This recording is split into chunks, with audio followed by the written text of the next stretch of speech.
मेरे प्यारे तीपरा लोग, आपने मुझे बहुत प्यार दिया, सम्मान दिया। और अगर मुझे कल से भूख हड़ताल भी करना हो, जब तक मेरा सांस चला जाए, तो मैं करूँगा।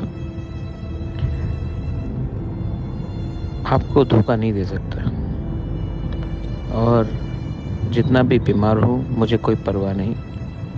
फास्ट अनटू डेथ कर लूँगा, लेकिन गवर्नमेंट ऑफ इंडिया को हमारा बात मानना पड़ेगा, हमसे बात करना पड़ेगा।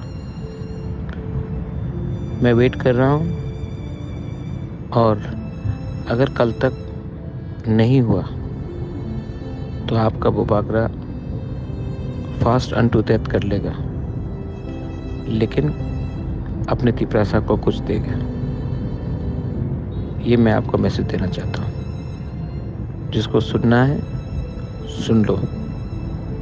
मैं आप लोगों को बहुत प्यार करता हूँ, और मेरे ऊपर बहुत प्रेशर है, लेकिन आपको कुछ देना है।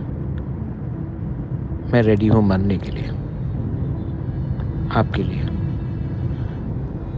लेकिन आपको कुछ मिलना पड़ेगा। हम भाई।